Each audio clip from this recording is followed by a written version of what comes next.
chapter Circles of Class 9 from NCERT, and today we are going to do two things. One is theorem number 10.7 from NCERT and next is example number 2. Okay? So theorem 10.7 क्या बोलती है?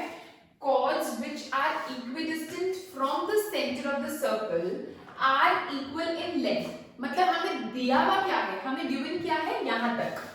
यहाँ तक जो portion है वो given वाला है और r इक्वल इन लेंथ ये हमारा है टू प्रूव वाला. ठीक है, दैट मींस हमें ये गिवन है कि कॉर्ड्स जो है वो सेंटर से इक्विडिस्टेंट है, दैट मींस वो इक्वल दूरी पर है. क्या मतलब है इसका? From the centre of the circle. इसका मतलब एक सर्कल है जिसमें दो कॉर्ड्स है. मान लो हमारा एक कॉर्ड ये है ए बी और दूसरा कॉर्ड है सी डी और ये है हमारा सेंटर ओ. ठीक है, अब ये जो दो कॉर्ड्स हैं ये इक्विडिस्टेंट है सेंटर से, यानी इनकी दूरी, इनका डिस्टेंस कहां से? सेंटर से वो इक्वल है. यानी और जो डिस्टेंस होता है ना बेटा, कई बच्चे मुझसे ये पूछते हैं कि मैम डिस्टेंस तो बहुत सारे होते हैं, है ना, लेकिन जब ऐसा चीज होती है ना तो that distance is always considered to be the perpendicular distance. ठीक है, तो मान लो ये हमारा L और ये हमारा M, ये दोनों हमारे इक्वल गिवन है. यानी मैं गिवन में लिखूंगी OL is equal to OM. ठीक है, देखो सोचने वाली बात है. अगर मैं कहूं कि ये एक लाइन है और ये एक पॉइंट है, तो अगर मैं बोलूं कि इस पॉइंट का इस लाइन से जो डिस्टेंस है वो 3 सेंटीमीटर है, तो अब डिस्टेंस तो बहुत सारे हैं इस पॉइंट और इस लाइन के बीच में. यानी ये भी है, ये भी है, ये भी है, ये भी है, ये भी है. लेकिन if I am saying that the distance of this point from this line is 3 centimeter, तो always consider that distance to be the perpendicular distance. क्योंकि कोई बच्चा ये वाला डिस्टेंस देगा परपेंडिकुलर वाला, कोई ये, तो ये तो सारे डिस्टेंसेस अलग-अलग हो जाएंगे, है ना. So that distance is always considered to be the perpendicular distance. Okay? इसीलिए हमने यहाँ पर भी परपेंडिकुलर डिस्टेंस लिया जो कि हमें इक्वल दे रखा है. अब हमें प्रूव क्या करना है? हमें ये प्रूव करना है कि वो जो कॉर्ड्स हैं वो इक्वल इन लेंथ है. यानी जो AB और CD जो दो कॉर्ड्स हैं वो हमारे इक्वल हैं, यानी AB is equal to C. ये हमें प्रूव करना है. ठीक है, एक चीज हम कंस्ट्रक्शन में लिख रही हूं मैं, क्या कि कुछ भी ज्वाइन कर लो, या तो इधर वाला ये OA या फिर मैं इधर OB ज्वाइन कर रही हूं. ये भी मैंने ज्वाइन कर दिया और ये भी ज्वाइन कर दिया. Join OB and OD. ठीक है, अब क्या करो, इन दोनों ट्रायंगल्स में हम परपेंडिकुलर कॉन्ग्रुएंसी प्रूव करते हैं. कैसे और क्यों, वो भी सोचने वाली बात है कि मैं कॉन्ग्रुएंसी क्यों प्रूव कर रही हूं. कॉन्ग्रुएंसी से मैं ये प्रूव कर दूंगी सीधी सीधी से कि LB और MD इक्वल है. अगर LB और MD मैंने इक्वल प्रूव कर दिए, ठीक है, जिसे मैं यहां लिखती हूं भाई, कॉन्ग्रुएंसी प्रूव करने से पहले ये तो सोचो ना कि मैं कॉन्ग्रुएंसी प्रूव करूं भी तो क्यों करूं, मेरा मोटिव तो सॉल्व होना चाहिए ना, है ना. अगर मान लो मैंने LB और MD प्रूव कर दिए, LB is equal to MD by CP/CT अगर मैंने प्रूव कर भी दिया, तो उसके बाद में करूंगी क्या? मुझे तो AB और CD इक्वल प्रूव करने हैं, है ना. हम एक चीज कर सकते हैं, हमने एक थ्योरम पढ़ी थी कि perpendicular drawn from the centre of the circle to the chord bisects the chord. जो OL है वो परपेंडिकुलर है और वो कॉर्ड के ऊपर पड़ रहा है, यानी वो कॉर्ड को बाइसेक्ट कर रहा है, यानी AL और LB हमारे इक्वल है. तो इसका मतलब L क्या है? मिड पॉइंट, है ना. तो अगर मैं LB को ट्वाइस करती हूं तो वो मेरा AB आ जाएगा. अगर मैं MD को ट्वाइस करती हूं तो वो मेरा CD आ जाएगा. तो इसके बाद मैं दोनों साइड ट्वाइस लगा दूं, 2 लगा दूं, ठीक है, तो मेरा AB और CD आ जाएगा ना, है ना. थोड़ा समझ आया होगा, लिख के बताऊंगी ना अच्छे से समझ आएगा. ठीक है, सबसे पहले तो मैं कॉन्ग्रुएंसी प्रूव करती हूँ OBL में और ODM. ठीक है, OB is equal to OD. क्यों? सोचो, रेडियाई ऑफ सेम सर्कल. ठीक है, उसके बाद angle 1 is equal to angle 2 90 degree each. ठीक है, हमने बाय कंस्ट्रक्शन या लिख लो या फिर हमें दिया हुआ है कि कॉर्ड जो है वो इक्विडिस्टेंट है सेंटर से, तो ये परपेंडिकुलर डिस्टेंस ही होगा. अच्छा, OL is equal to OM given है. by given OL is equals to OM given। तो हमारी कॉन्ग्रुएंसी कौन सी लगी? देखो एक तो ये इसके इक्वल है 90 डिग्री, ये इसके, तो इसका मतलब हमारी लगी RHS, right angle hypotenuse sides. तो therefore by RHS congruency triangle OBL is congruent to triangle ODM। जब हमारे ये कॉन्ग्रुएंट हो गए तो LB is equal to MD by CPCT।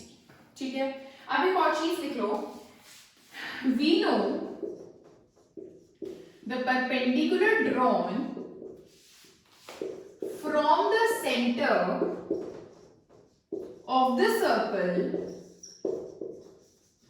to the chord bisects the chord। करता है बाइसेक्ट, है ना, परपेंडिकुलर। जैसे ये एक सर्कल है, ये मेरा कॉर्ड है ए बी, अगर मैं इस सेंटर से यहाँ पर एक परपेंडिकुलर ड्रॉ कर दूं तो ये परपेंडिकुलर ए बी कॉर्ड को दो इक्वल पार्ट्स में डिवाइड करेगा। तो इसका मतलब जो ए एल है वो एल बी के इक्वल है और जो डी एम है वो एम सी के इक्वल है। ठीक है, अब ये मेरी इक्वेशन 1 थी मान लो। ठीक है, इक्वेशन 1, फ्रॉम इक्वेशन 1 हमारा एल बी एम डी के इक्वल है। ठीक है, मैं इसमें ट्वाइस कर रही हूँ दोनों साइड्स, कोई प्रॉब्लम नहीं उससे। 2LB is equal to 2MD। जब मैं LB का ट्वाइस करूंगी तो AB आ जाएगा। क्यों? क्योंकि LB और AL इक्वल है ना। तो हमने ये सारी चीज इसीलिए लिखी कि हमें ये प्रूव कर दें कि AL और LB इक्वल है, और हम LB को जब ट्वाइस करेंगे तो हम उसको AB लिख सकते हैं। ठीक है, तो हमने यहाँ लिख दिया AB, और ट्वाइस ऑफ MD करूंगी तो CD आ जाएगा। So hence proved. हमें ये प्रूव करना था कि कॉज इक्वल है। ऑलराइट, अभी समझ आया? So guys, next is example number 2 which is very very important. इसमें बहुत इजी है बट समझने वाली बात है कि हो क्या रहा है, क्या पूछ रहे हैं, क्या गिवन है, फिगर क्या है। फिगर बन गई, गिवन और टू प्रूफ पता चल गया, तो the solution is very easy. ठीक है, समझो, if two intersecting chords of a circle, दो कॉर्ड्स इंटरसेक्ट कर रहे हैं, make equal angles with the diameter. एक बात बताओ, कई बार ना क्वेश्चन ऐसे आता है एग्जाम में कि AB and AC are the two chords of the circle. इसका क्या मतलब होगा? फिर AB AC कैसे बनेंगे? AB AC ऐसे बनेंगे, ऐसे AB AC। क्यों? क्योंकि AB एंड AC हो गया तो एक कॉमन पॉइंट है, तो स्टार्टिंग पॉइंट हमने सेम कर दिया, AB और AC इस तरह से बनेंगे। फिर अगर आएगा AB एंड CD तो बात ही फिर बहुत ही इजी है कि AB और CD इस टाइप के हुए। ठीक है, जब ध्यान रखना, जब AB एंड AC आ गया तो दैट मींस एक कॉमन पॉइंट A है बीच में, तो फिर इस तरह से बनेगी फिगर। ठीक है, अच्छा, एकदम से मैंने ये फर्स्ट सेंटेंस पढ़ा ना तो मुझे याद आ गया कि ये बताना चाहिए आपको, तो मैंने बता दिया। चलो, if two intersecting chords of a circle. अब इंटरसेक्टिंग का क्या मतलब होता है? इंटरसेक्टिंग का मतलब ये है ना, तो intersecting chords of a circle make equal angles with the diameter passing through their point of intersection। बड़ा मुश्किल सा स्टेटमेंट लगा है ना। देखो, intersecting chords ऐसे होते हैं, लेकिन इस पॉइंट ऑफ इंटरसेक्शन से ना डायमीटर पास हो रहा है सर्कल का, इस तरह से। ठीक है, देखो, if two intersecting chords of a circle equal angles बना रहे हैं, वो किसके साथ? डायमीटर के साथ। डायमीटर कहां से पास हो रहा है? उन दोनों के पॉइंट ऑफ इंटरसेक्शन से। तो मान लो अगर यहाँ पर सेंटर O है और डायमीटर इनके पॉइंट ऑफ इंटरसेक्शन से पास हो रहा है, ये एक कॉर्ड, ये दूसरी कॉर्ड, तो ये और ये एंगल इक्वल है, क्योंकि उन्होंने बोला है कि कॉर्ड्स जो हैं वो इक्वल एंगल्स बना रहे हैं, किसके साथ? डायमीटर के साथ। This is the diameter. Diameter कहां से पास हो रहा है? उनके पॉइंट ऑफ इंटरसेक्शन से, यानी यहां से O से तो ऑब्वियसली डायमीटर पास होगा ही, because diameter always passes through the centre. This is the question. क्या प्रूव करना है? Prove that the chords are equal. मतलब ये जो दो कॉर्ड्स हैं वो इक्वल है। देखो, फिगर वहां जब सर्कल के अंदर बनेगी तो वो एग्जैक्ट फिगर बनेगी लाइक दिस। ये देखो, ये एक कॉर्ड, ये बना दूसरा कॉर्ड, ABCD इंटरसेक्ट हो रहा है, इंटरसेक्ट हो रहे हैं, है ना। ये बन गया मेरा सेंटर, सेंटर बीच में होना चाहिए, तो इस तरह से अब लग रहा है सेंटर। ठीक है, इस सेंटर से डायमीटर पास हो रहा है, लेकिन वो डायमीटर उनके पॉइंट ऑफ इंटरसेक्शन से भी पास हो रहा है, तो ये बन गया मेरा डायमीटर, ठीक है, PQ is the diameter, okay, and this is the intersecting point R जहां से डायमीटर पास हो रहा है।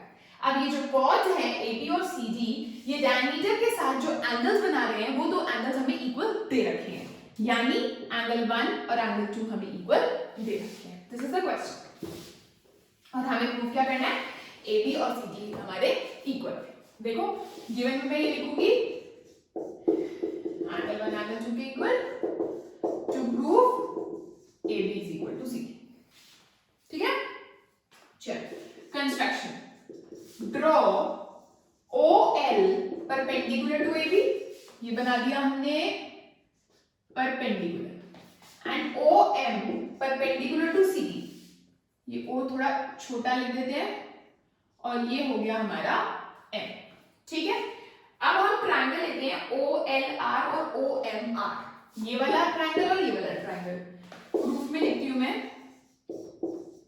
In triangle OLR and triangle OMR, angle 1 is equals to angle 2 given, ठीक है, और OR is equal to OR common,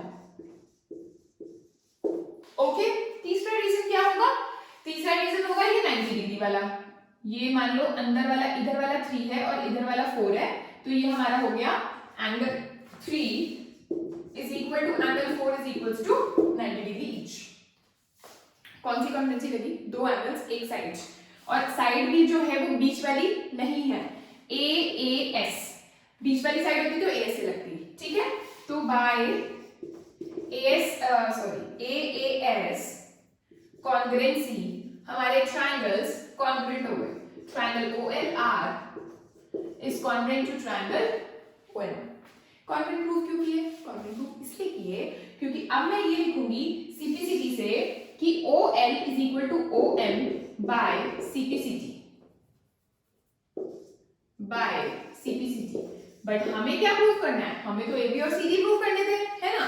but पीछे मैंने एक थ्योरम कराई थी जिसका प्रूफ भी दिया था कि कॉर्ड्स जो इक्विडिस्टेंट होते हैं सेंटर से, अभी ये जो अभी हमने इससे पिछली वाली थ्योरम करी है, chords which are equidistant from the centre are themselves equal, जो कॉर्ड्स सेंटर से इक्वल दूरी पर होते हैं वो कॉर्ड्स खुद से इक्वल होते हैं आपस में, उनकी लेंथ आपस में इक्वल होती है ना। तो हमने ये प्रूव कर दिया कि जो AB कॉर्ड है उसका डिस्टेंस सेंटर से कौन सा है, OL, वो OL, और जो कॉर्ड CD है उसका डिस्टेंस सेंटर से कितना है, OM, वो OM, यानी OL और OM आपस में इक्वल है, ठीक है। तो अब मैं क्या लिख दूंगी, we know that chords which are equidistant from the center are equal, ठीक है। सो हमारा AB is equal to CD हो जाएगा, so the chords are equal, so therefore AB is equal to CD। हमें यही प्रूव करना था, prove that the chords are equal, alright। So today we have done example number 2 and theorem 10.7। hopefully आपको समझ आई होगी, if yes do write in comment section, if no then also do write in comment section, okay। thank you so much, bye bye।